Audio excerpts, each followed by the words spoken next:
Hello दोस्तों, स्वागत है आपका कॉमिक्स टाइम्स में। और आज हम शुरू कर रहे थे कटा हुआ हाथ का दूसरा भाग।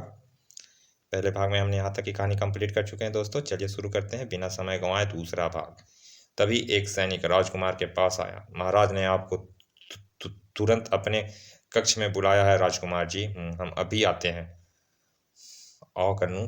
कन्नू, तुम पर तहखाने में क्या गुजरी, इस बात का पता पिताजी को ना चले तो बेहतर होगा। जी भैया, मैं ध्यान रखूंगी। कक्ष में राजा अजितपाल के साथ सेनापति वीरभद्र भी उपस्थित थे। उन्हें देखते ही राजा ने तुरंत आगे बढ़कर पूछा, हमने सुना है बच्चों कि तुम दोनों काली मौत के तहखाने में गए थे। जी पिताजी, आपने बिल्कुल सच सुना। तब अजय ने नाकापोस के विषय में उन्हें बता दिया। सारी कहानी सुन लेने के बाद सेनापति चिंतापूर्ण स्वर में बोले, लेकिन महाराज, हमने महल के भीतर से किसी आदमी को बाहर जाते हुए नहीं देखा है। फिर वह नाकापोस महल में कहाँ गायब हो गया? और फिर कुछ सोचकर राजा अजितपाल चौंक कर बोले, ओह, हम जानते हैं सेनापति, वो नकापोस कहाँ गायब हो गया। और हमारे साथ चलो। चारों तहखाने के निकट एक कक्ष में पहुंचे। इस पूजा स्थल को देख रहे हो सेनापति? और बेटी, तुम्हारा शयन कक्ष इसके बिल्कुल सामने है। सब देखो। जज्जी पिताजी, अब देखो। जज्जी पिताजी। राजा अजितपाल ने शिव की मूर्ति घुमाई तो फर्श के एक द्वार फर्श में एक द्वार बनता चला गया। वे सब सीढ़ियां उतरकर नीचे पहुंचे। उधर देखो, इस स्थान पर वर्षों से कोई नहीं आया, लेकिन यहाँ पर किसी के कदमों के ताजे निशान बने हुए हैं। कोई यहाँ से गुजरा है। ओह, तो इसका मतलब वो नकापोश इसी रास्ते से निकल गया। लेकिन इस नकापोश को इस गुप्त रास्ते का पता कैसे चला, जबकि इतने वर्ष से यहाँ रहते हुए भी मुझे इसका कुछ पता नहीं था। आप ठीक कह रहे हैं सेनापति। इस गुप्त रास्ते के बारे में मेरे और महारानी के अलावा केवल महामंत्री ही जानते थे। महामंत्री जी? लेकिन वह तो पिछले 10 वर्ष से लापता हैं। इसका मतलब कि वह नकापोश महामंत्री जी थे, लेकिन पिताजी, उन्हें इस प्रकार छिपकर आने और काली मौत को खोदने की क्या जरूरत थी? शायद अपने बेटे तिलक राज की लाश ले जाने आए होंगे। 10 वर्ष के बाद अचानक उन्हें तिलक की लाश की क्या जरूरत पड़ गई? यही सब तो मेरी समझ में नहीं आ रहा है। लेकिन मेरी समझ में आ चुका है राजन। राजगुरु के स्वर को सुनकर चारों तुरंत उनकी और पलट गए। उनका अभिवादन स्वीकार करने के बाद राजगुरु बोले, वही खतरा फिर सिर उठाने वाला है राजन, जिसके 10 वर्ष पूर्व तुम निपट चुके हो।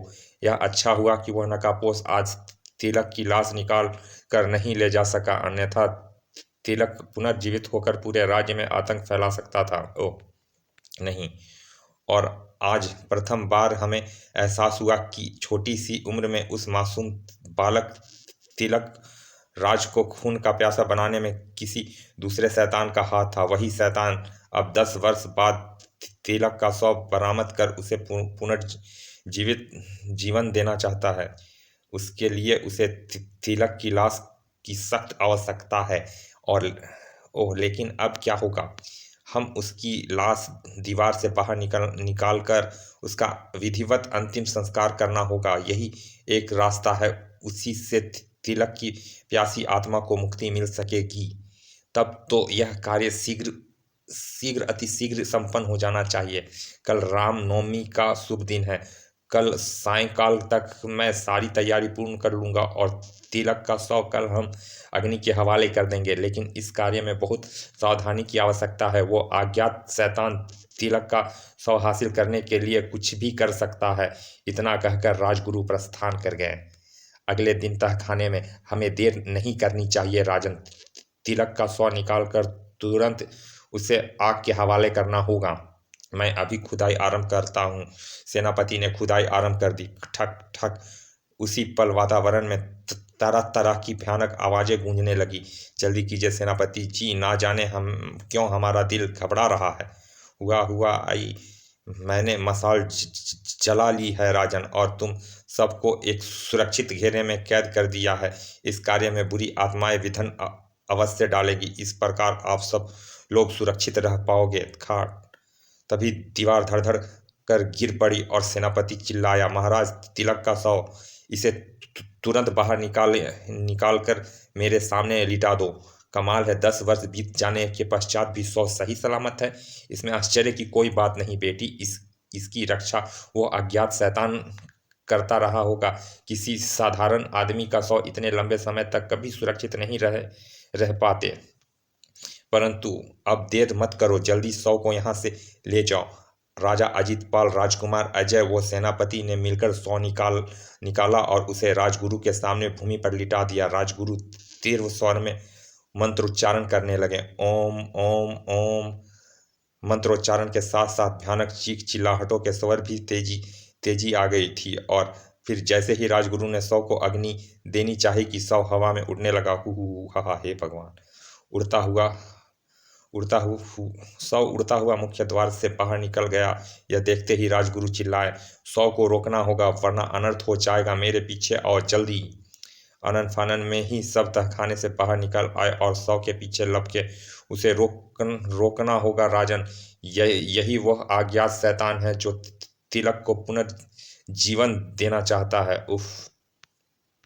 100 उड़ता हुआ घोड़ा गाड़ी के पीछे रखे ताबूत में समा गया। ताबूत का ढक्कन एक झटके के साथ बंद हो गया। खट्टाक। दूसरे पल गाड़ीवान द्वारा चाबुक लगाए जाते ही सड़ाक। घोड़ा आंधी तूफान के समान एक तरफ को भाग निकला। लेकिन गाड़ीवान इस बात से बिल्कुल अनभिज्ञ था कि कोई आगे वृक्ष पर चढ़ा हुआ उसका इंतजार कर रहा है। आज तुम्हें मेरे हाथ से कोई नहीं बचा पाएगा शैतान कपाली। तुम्हारे मंसूबे को मैं कभी कामयाब नहीं होने दूंगा। घोड़ा गाड़ी के निकट आते ही वृक्ष पर चढ़े नकापोश ने तीर छोड़ दिया। तीर सनसनाता हुआ तांत्रिक कपाली की ओर लपका। सर अचूक निशाना।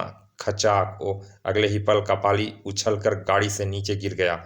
और जैसे ही घोड़ा गाड़ी उस वृक्ष के नीचे से निकली, नकापोश ने उस पर छलांग लगा दी था। लगाम हाथ में आते ही उसने घोड़े को रोकने की भरपूर चेष्टा की, लेकिन घोड़ा उसके काबू से बाहर होकर सरपट दौड़ता ही चला गया। हिन हिन हिन कड़क सड़क सड़क। तेजी से दौड़ता हुआ घोड़ा सड़क के बीचों बीच खड़े एक सफेद साये को देखते ही एकाएक पांव उठाकर चित्कार कर उठा। हिन हिन हिन हिन, हे भगवान। ही अचानक लगे झटके से नकाब पोस नीचे गिर पड़ा और एक पत्थर से टकराकर बेहोश हो गया। ताबूत भी नीचे गिरकर खुल गया और तिलक की लाश बाहर झांकने लगी। ठीक तभी आकाश में बिजली सी क्रोधी और एक सफेद साया धुएं की लकीर के रूप में तिलक के 100 की ओर बढ़ने लगा। कड़कड़ कड़कड़। लेकिन इससे पहले कि वो साया तिलक की लाश को छू पाता, एक मसाल उसके 100 से जा टकराई। सड़क सड़क। और तभी राजगुरु, राजा, राजकुमार, राजकुमारी और सेनापति के साथ वहां पहुंच गए। तभी वातावरण में भयानक चित्कार व्याप्त हो गया। राजकुमार के रथ के घोड़े एकाएक बेकाबू हो उठे। ओह, इन्हें क्या हो गया? ही उफ। और सब जमीन पर गिर पड़े। यह क्या? मेरी मंत्रिक मसाल के स्पर्श मात्र से तिलक की लाश को जल जाना चाहिए था, लेकिन लगता है कहीं कोई गड़बड़ हो गई है राजन। और तभी उन्हें कुछ दूरी पर घोड़े गाड़ी के पास बैठे नकापोश की कराहट सुनाई दी। कौन? अरे यह कौन है? सब तेज कदमों से उसके पास पहुंचे। राजकुमार ने नीचे झुककर नकापोश के मुंह से नकाब हटा दी। अरे महामंत्री, महामंत्री! जल्दी ही महामंत्री को होश आ गया। वह भयभीत होकर चारों ओर देखने लगा। वह सफेद साया। महामंत्री, तुम यहाँ पर कैसे पहुंच गए? महाराज, मुझे अफसोस है कि मेरा बेटा तिलक राज हत्यारा था, लेकिन उस बदनसीब को इसमें तुम्हारा कोई कसूर नहीं महामंत्री जी। उसको किसी दुष्ट ने अपना शिकार बनाया था। लेकिन महामंत्री जी, आप इतने वर्ष कहाँ रहे? उस दिन अचानक कहाँ चले गए थे? महाराज, जिस तांत्रिक कपाली ने मेरे बेटे तिलक को शैतान बनाया था, मैं उसी दुष्ट की कैद में सड़ रहा था। ठहरिए, मैं आपको उस तांत्रिक कपाली की सारी कहानी सुनाता हूँ।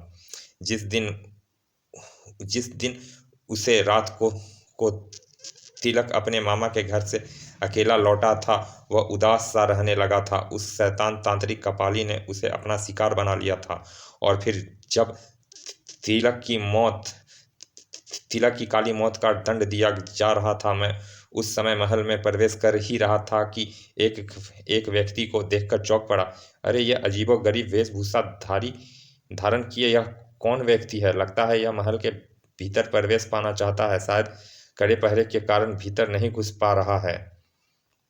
वेशभूषा और सकल सूरत से वह मुझे भयानक तांत्रिक लग रहा था, और जो कुछ उन दिनों राज्य में तिलक के साथ घटा था, उस दुर्घटना में भी मुझे किसी तांत्रिक के हाथ होने की आशंका हो रही थी। तभी मुझे लोग महल से बाहर निकाले कुछ लोग महल से बाहर निकले। शुक्र है ईश्वर का कि वह शैतान तिलक राज मारा गया। इतना सुनकर वह क्रोधित अंदाज में एक और चल पड़ा। मुझे इसका पीछा करके जानना होगा कि यह कौन है और यह क्या करने आया था। चलते चलते वह एक गुफा तक जा पहुंचा। उसके भीतर जाने के पश्चात मैं भी गुफा में प्रवेश कर गया, और तभी हा हा हा, मेरा पीछा करता हुआ तू यहाँ तक आ गया मूर्ख, लेकिन यहाँ से अब तू कहीं बचकर नहीं जा सकेगा। फिर जब मैंने उसे बताया कि मैं तिलक का पिता हूँ, तो उस नाते उसने मुझे मारा नहीं, बल्कि पूरे 10 वर्ष कैद किए रखा। महल में तिलक का शव लेने के लिए भी उसी ने मेरे मस्तिष्क अपने अधिकार में लेकर मुझे विवश कर भेजा था। और महाराज, वह भी कपाली ही था जिसने एक रात तिलक के शव से बचाने के लिए कलुआ कलुआ पर कांटे से आक्रमण किया था। आज बरसों की कैद के बाद मुझे फरार होने का मौका मिल गया। मैं जानता था कि शैतान तिलक का शव लेकर इसी रास्ते से जाएगा, अतः मैं यह तांत्रिक कपाली का ही अभिमंत्रित तीर कमान लेकर उसकी मौत के रूप में इस वृक्ष पर चढ़ उसके वहां पहुंचने का इंतजार कर रहा था। फिर जैसे ही शैतान उस वृक्ष के निकट पहुंचा, मैंने तीर चलाकर उसे मार डाला और फिर वृक्ष से उस घोड़ा गाड़ी पर कूद पड़ा। लेकिन फिर क्या हुआ राजगुरु? मैंने उस घोड़े को रोकने का भरसक प्रयास किया, लेकिन वह मेरे काबू में नहीं आया, और फिर अचानक सड़क के बीचों बीच एक सफ़ेद साया को देखकर वह रुका तो मैं झटके से नीचे गिरकर बेहोश हो गया। तभी महामंत्री ने अपनी बात खत्म ही की थी कि एकाएक राजगुरु बोल उठे, राजन, अब मुझे तिलक की लाश को ना जला पाने का कारण अज्ञात हो गया है। जब तक तिलक का कटा हुआ हाथ नहीं होगा, यह लाश नहीं जल पाएगी। हमें शीघ्र ही इसके कटे हुए हाथ को लेकर आना होगा, नहीं तो मशाल के बुझते ही खूनी आत्मा हम सबको खत्म कर देगी। लेकिन हम उस कटे हुए हाथ को कैसे ला सकते हैं? पता नहीं वह हाथ कहाँ होगा। वह हाथ तांत्रिक कपाली के खंडहर में है, और मैं उसका पता जानता हूँ। महामंत्री जी, फिर आप जल्दी से मेरे साथ चलिए, मैं उस खंडहर से कटे हुए हाथ को ले आऊँगा। ठीक है, मैं तुम्हें उस खंडहर में ले चलता हूँ। और फिर वे दोनों रथ की ओर बढ़े। लेकिन तभी राजकुमारी कनिका उनकी ओर दौड़ी। भैया, मैं भी आपके साथ चलूंगी, आपको अकेले नहीं जाने दूंगी। राजकुमार, हर हाल में तुम्हें मशाल बुझने से पहले लौट कर आना है। कुछ पलों में रथ उनकी आंखों से दूर जाकर ओझल हो गया। आंधी तूफान की तरह दौड़ दौड़ रथ को दौड़ाते हुए वे तीनों घने जंगल में वीरान खंडहरों के पास पहुंचे। बस यहीं रोक दो, सामने खंडहर में तांत्रिक कपाली का निवास है।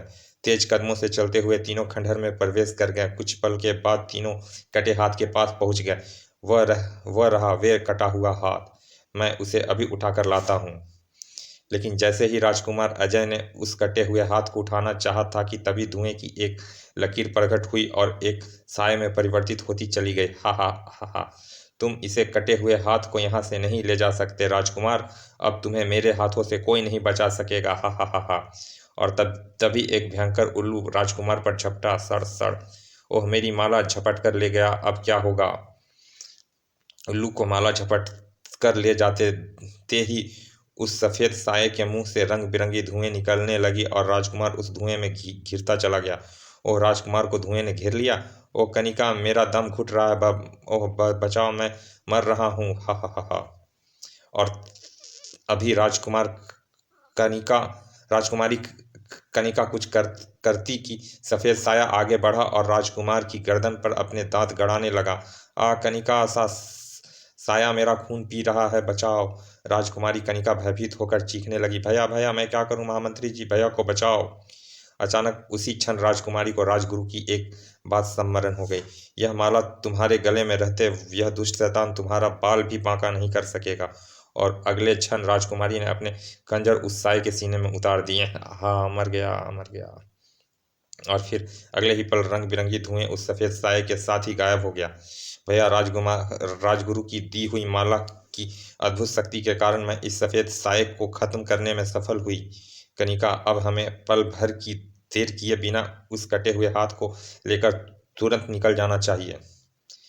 इस बार राजकुमारी कनिका ने झपट कर तिलक के कटे हुए हाथ को उठाया तो कोई प्रतिक्रिया नहीं हुई। राजकुमार, जल्दी कीजिए, हमें मसाल बुझने से पहले कटे हुए हाथ को लेकर वहां पहुंचना है। और फिर तीनों रथ में बैठकर तेजी से वापस लौट पड़े। सड़ाक, खट खट खट खट, सड़ाक सड़ाक। राजकुमार, और तेज चलाओ, हमें देर हो रही है। सड़ाक।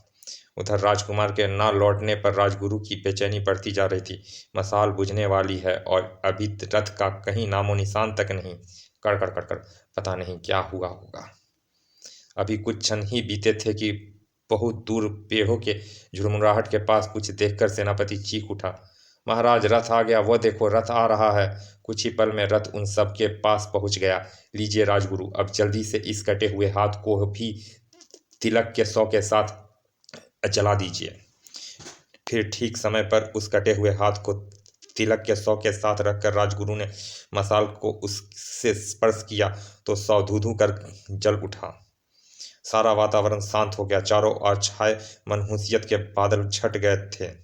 अजीत नगर में खुशी के लहर फैल गई थी। सब लोग शांति से अपना जीवन यापन करने लगे थे।